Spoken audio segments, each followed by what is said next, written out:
It's like the Hunger Games finally came to Washington. Whether it's a desire to shift attention away from legal filings and criminal charges or just the normal cycle of midterm transitions, the feverish pace of personnel announcements and character assassinations guarantee that we're worse off security-wise today and down the road. I worked under 4 chiefs of staff, 2 secretaries of state, 2 secretaries of the Treasury, and 3 secretaries of defense during President Obama's first term. Change is not necessarily a bad thing, but it's chaotic under the best of circumstances. And with the shadow of the Mueller probe hanging over each and every personnel decision, President Trump's approach to these changes is a lesson in how not to pick, choose, and fire members of a team if you want it to be cohesive going forward. Handling even one transition at a time takes a lot of work.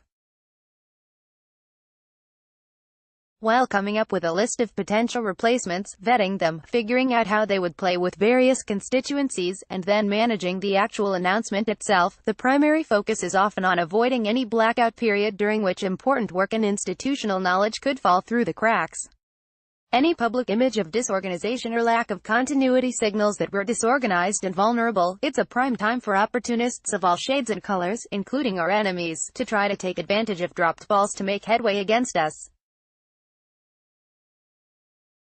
Transitions can be vulnerability goldmines, if not handled with care. If there isn't the necessary process in place, the institutional knowledge on a key terrorist threat or the state of play on covert outreach to a rogue regime official could be gone with the wind, handicapping policy and making each of us less safe.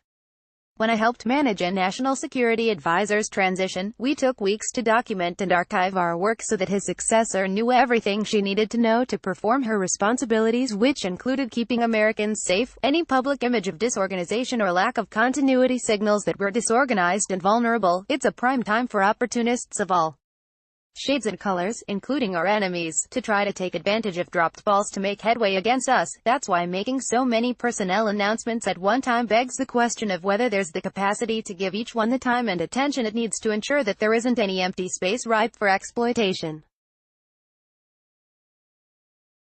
It's entirely unclear whether this need for speed will allow White House personnel to give the president a list of qualified nominees, query whether the president would read it, that can actually get confirmed, and then of course handle the actual work ahead of them.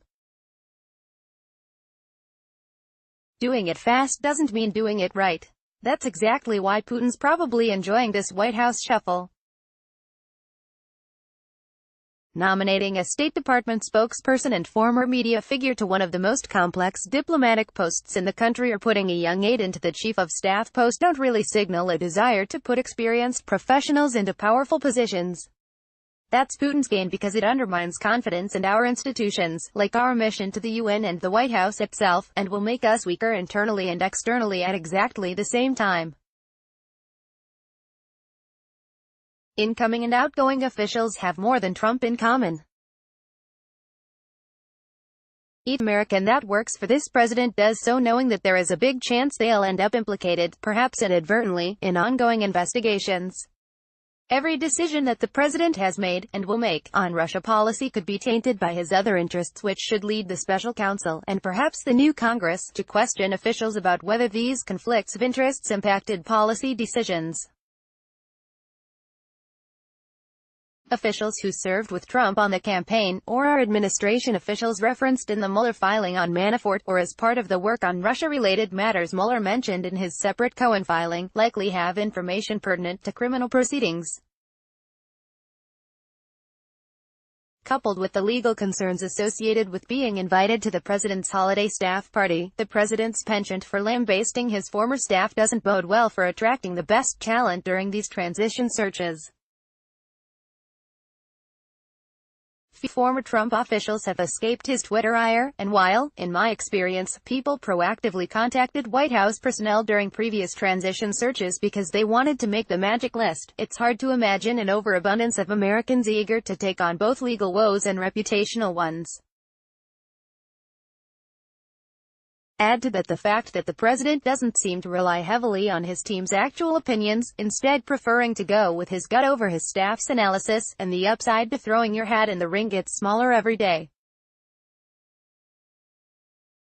The best thing the president could do right now is to slow down the transition train and let his personnel staff do their jobs while he cools his heels on the Tillerson Twitter diatribes.